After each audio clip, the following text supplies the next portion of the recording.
नाजरीन, श्रीनगर में कोरोना वबा के मामले लगातार बढ़ते जा रहे हैं। इंतजामिया ने श्रीनगर के 5 और इलाकों को माइक्रो कंटेनमेंट जोन में शामिल कर दिया है।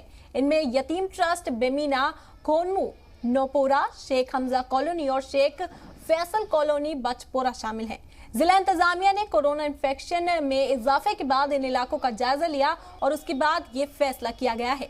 मालूमात के मुताबिक जिले भर में कोरोना के 600 से ज्यादा एक्टिव मामले हैं। देखिए, अगर हम पिछले साल नज़र डालें तो जब पहली वेव ख़त्म हो गई तो लोगों को लगा कि शायद अब कोविड नहीं है, तो फिर कुछ महीने गैप रही। 4-5 महीने के बाद आपने फिर देखा कि इस साल अप्रैल और मई में सेकंड वेव बहुत ज़्यादा तेज़ तरीके से आए और बहुत ज़्यादा केसेस की इन्वॉल्वमेंट हो गई, डेथ्स भी काफ़ी हो गई, हमारे हॉस्पिटल्स भरे पड़े थे। तो फिर आहिस्ता आहिस्ता सेकंड वेव के जो असरात थे थोड़े कम होने लगे। फिर आप देख रहे हैं मई, जून, जुलाई, अगस्त और इन महीनों में केसेस की तादाद कम होती रही और लोगों को लगा कि शायद कोविड ख़त्म होगा। और जो कोविड अप्रोप्रिएट बिहेवियर है, जैसे मास्क का लगाना है, सोशल डिस्टेंसिंग का ख्याल है, तो लोगों ने ये सब चीज़ें भूल चुके हैं। और अगर आप आज इस रास्ते पे चलें तो आप देखेंगे हार्डली 2 या 4-5% लोग मास्क लगा रहे हैं, बाकी सब उन्होंने मास्क लगाना छोड़ दिया।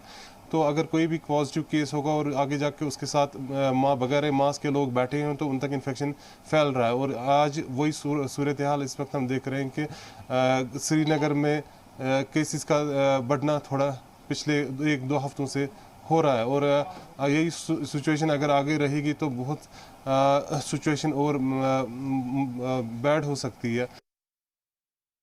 प्रशासन को भी ये चाहिए कि अगर तीसरी वेव से बचना है, जहाँ तक एक्सपर्ट्स का मानना है कि बच्चों पर ज़्यादा ये खतरा होगा, कि प्रशासन को भी ये चाहिए कि इस पर स्ट्रिक्टली देखिए, लोग तब तक इस पर फॉलो नहीं करेंगे जब तक आप खड़े नहीं होंगे। लोगों को समझाना आपका काम है, लोगों को जो है बचाना आपका काम है। आपको यहाँ पर स्ट्रिक्टली होने, आप अभी भी देखिए, अगर जहाँ 60%, 69% यहाँ पर इस वक्त कोविड केसेस निकलते हैं, प्रशासन कहाँ है? कहीं जगह हमने देखे, कहीं जगह चालान्स किए जाते हैं। बाकी मेन स्ट्रीट जहाँ लाल चौक की बात करते हैं तो वहाँ पर बिना मास्क के लोग जाते हैं। तो प्रशासन को चाहिए कि इस पर खुद ही अलर्ट होना और लोगों को समझाना, और कहीं ना कहीं वॉलंटियर्स भी जो जहाँ के सोसाइटी या मोहल्ले वालों को भी चाहिए कि वो कहीं ना कहीं होशियार हो जाए। जो पब्लिक पार्क है, बहुत सारी जगहों पे पहलगाम में या श्रीनगर में ऐसी बहुत सारी पार्क्स है जिनको आप ओपन कर रहे हैं और कुछ पार्कों को ओपन भी कर लिया है। तो इसको आप एहतियात कहते हैं या इसको आप डील देना कहते हैं? ऐसे में चलते जहां ज़िला इंतज़ामिया या डिस्ट्रिक्ट एडमिनिस्ट्रेशन या जो जम्मू की यूटी एडमिनिस्ट्रेशन है वो आए दिन ये फैसला कर रही थी कि हम कोविड की जो तीसरी लहर आ रही है उसके लिए बिल्कुल तैयार हैं, लेकिन अनफॉर्चुनेटली उस तैयारी के बीचों बीच ये पार्क्स खोल रहे हैं और बाकी जो पब्लिक स्पेसेस हैं वहाँ पर समाजी दूरी का ख्याल नहीं रखा जा रहा है। जम्मू कश्मीर घाटी में लगातार पॉजिटिव केसेस की संख्या एक बार फिर से बढ़ने लगी है और सरकार के लिए अब मज़ीद चुनौतियां बढ़ चुकी हैं। खुद सरकार का मानना है कि अगर तीसरी लहर से बचना है तो कोविड प्रोटोकॉल को फॉलो करना बेहद ज़रूरी है। ख़ास तौर पर श्रीनगर में 63% के हिसाब से प्रतिदिन जो केसेस हैं वो सामने आ रहे हैं और उससे कहीं ना कहीं अब लोगों को भी जिम्मेदारी बनती है कि वो प्रोटोकॉल का फॉलो करें और जैसा सरकार गाइडलाइन जारी करती है उनका पालन करे। और प्रशासन ने भी इस तरह के इशारे किए हैं कि श्रीनगर सबसे ज़्यादा हॉट स्पॉट बन सकता है अगर तीसरी लहर आ सकती है। ऐसे में लोगों को SOPs का खासा ख्याल रखने की ज़रूरत है। कैमरामैन अशरफ के साथ फारूक वानी, ज़ी मीडिया, श्रीनगर। नाजरीन, इसी पर तफसीली मालूमात देने के लिए हमारे साथ लाइव जुड़ गए हैं हमारे नुमाइंदा फारूक वानी। फारूक, मैं आपसे जानना चाहती हूँ, कोरोना के मामलों में लगातार इजाफा हो रहा है, किस तरह के हालात हैं इस वक्त? देखिए, आज जैसे कि अब दिन ब दिन हम देख रहे हैं कि जो परसेंटेज है कोविड-19 की श्रीनगर में वो बेहद ही ज़्यादा हैं। 50 से अधिक जो परसेंटेज हैं वो लगातार पिछले सप्ताह से आ रही हैं सामने और कोविड केसेस सबसे ज़्यादा श्रीनगर में आ रहे हैं। और आज भी जिस तरीके से आंकड़े अभी सेहत विभाग की तरफ से जारी किए गए हैं तो उसके अनुसार भी आज 70 जो मामले हैं कोविड-19 के वो केवल श्रीनगर में हैं और 129 जितने भी मामले हैं वो कश्मीर घाटी से हैं। जबकि जम्मू की अगर हम बात करें, केवल 41 नए मामले आज जो हैं जम्मू क्षेत्र से आए हैं, कई विभिन्न ज़िलों से। और उसकी तुलना में जम्मू कश्मीर घाटी में सबसे ज़्यादा कोविड-19 के केस आज भी सामने आए हैं। 129 केस जो हैं वो आज जो हैं आए हैं सामने। उससे साफ दिख रहा है कि श्रीनगर सबसे ज़्यादा जो प्रभावित है अभी कोविड-19 की वजह से और संक्रमण काफ़ी तेज़ी से यहाँ पे फैल रहा है, जिसके लिए प्रशासन ने कई तरह के इकदाम किए हैं। हालांकि हर जगह पे जो है जागरूकता फैलाई जा रही है, कोविड-19 प्रोटोकॉल्स पे जोर दिया जा रहा है और जिस तरीके से मास्क पहनना भी अब अनिवार्य करार दिया गया है। हमने देखा कि लोग अभी भी उस तरीके से हम देख रहे हैं सड़कों पे मास्क के बगैर ही ऐसे ही चलते हैं और मास्क का कोई भी कहीं पे भी जो लोग हैं उसका पालन नहीं कर रहे हैं।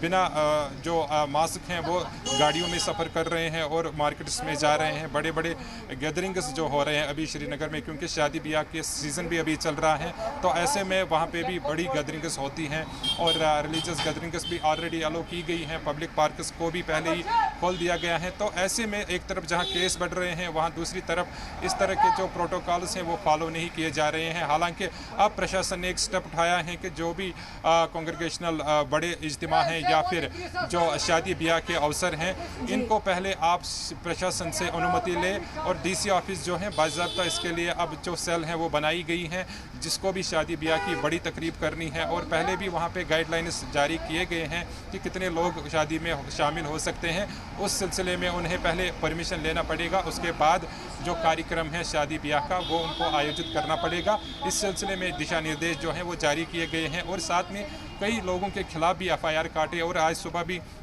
श्रीनगर के कई ऐसे चौराहों पर ज़्यादातर जो है भीड़ रहती है और जो सार्वजनिक स्थान है वहाँ पे भी जो है कोविड-19 का जो प्रोटोकॉल फॉलो नहीं कर रहा था, जो उल्लंघन करते देखे गए, उन लोगों के खिलाफ जो है FIR दर्ज किए गए, उनके खिलाफ चालान काटे गए। और श्रीनगर में जिस तरीके से अभी ये संक्रमण फैल रहा है, तो आज डॉक्टर्स एसोसिएशन के अलावा जितने भी माहिर डॉक्टर हैं उन्होंने सलाह दी है प्रशासन को कि वो इस सिलसिले में तुरंत कदम उठाए और साथ में उन्होंने लोगों को भी कहा है कि वो SOPs का खासा ख्याल रखे, क्योंकि अगर ऐसा नहीं होता है फिर आगे जाकर कहीं ना कहीं जिस तरीके से ज़िला अधिकारी ने भी कहा है, जो श्रीनगर के DC हैं श्रीनगर। जी फारूक, आपसे ये भी जानना चाहेंगे कि ये तमाम जो हिदायत है वो इंतजामिया की जानिब से आप जारी की जा रही हैं क्योंकि केसेस बढ़ रहे हैं। इस बीच जम्मू कश्मीर में स्कूल वापसी भी होने जा रही है, तलबा की स्कूल और कॉलेज भी खुलने जा रहे हैं, तो क्या कुछ असर पड़ सकता है उस फैसले में भी, ये जो केसेस में इजाफा हो रहा है इससे? जी बिल्कुल, ये तो स्पष्ट है कि अगर कॉलेजेस और स्कूल खुलते हैं और बाज़ाब्ता वहाँ पे, हालांकि प्रशासन ने कहा है कि जो कोविड वैक्सीन है उनको पहले लगवाना है, चाहे वो छात्रा हो या फिर जो कॉलेज स्टाफ हैं या स्कूल स्टाफ हैं, उनको लगवाना बेहद ज़रूरी है, उसके बाद ही वो क्लास अटेंड कर सकते हैं। लेकिन यहाँ पे सवाल पैदा होता है कि संक्रमण जिस तरीके से अभी फैल रहा है, अगर स्थिति यही रही तो परसेंटेज भी बढ़ेगी और फिर उसको संभालना बेहद मुश्किल होगा। ये डॉक्टर्स जो हैं माहिरीन का मानना है कि इस तरह के कदम पहले ही उठाने चाहिए और अभी स्कूल खोलने का उन्होंने मशवरा दिया है कि पहले इसमें जो है एहतियात बरती जाए, क्योंकि अभी हालात उस प्रकार के नहीं हैं। यहाँ दूसरे तरफ क्या कहा जा रहा है कि तीसरी लहर आ सकती है और ख़ुद DC ने कहा है अगर तीसरी लहर आएगी तो श्रीनगर सबसे ज़्यादा प्रभावित रहेगा, कहीं ना कहीं हॉट स्पॉट बन जाएगा। तो उसके देखते हुए अब जो ज़िला अधिकारियों के अलावा जो माहिरीन हैं, डॉक्टर्स हैं, उन्होंने सलाह दी है प्रशासन को कि वो इस बार दोबारा सोचे और इस निर्णय को अभी ना ले, क्योंकि इससे संक्रमण मज़ीद फैल सकता है। क्योंकि बच्चे जब एक साथ क्लास में होते हैं, कई छोटे बच्चे होते हैं, उनको फिर इस तरह के जो प्रोटोकॉल हैं फॉलो करने में बहुत मुश्किल होगी, तो संक्रमण ज़्यादा फैल सकता है। इसको देखते हुए अब जो माहिरीन हैं उनको भी चिंताएं बढ़ चुकी हैं, साथ में अब लोग भी इस चीज़ से खफा हैं कि जिस तरीके से एक तरफ सरकार कह रही है लोगों को कि वो SOPs और प्रोटोकॉल का फॉलो करें और दूसरी तरफ वो बड़ी बड़ी गैदरिंग्स का आयोजन कर रहे हैं, बड़े बड़े कार्यक्रम आयोजित कर रहे हैं जिसमें हजारों की जी बिल्कुल, इंतजामिया लगातार इस बात पर जोर दे रही है कि कोविड प्रोटोकॉल्स को फॉलो करे, जो SOPs हैं उन्हें फॉलो करे, ताकि तीसरी जो मुमकिन लहर है उससे बचा जा सके। बहुत बहुत शुक्रिया फारूक तमाम मालूमात हम तक पहुंचाने का।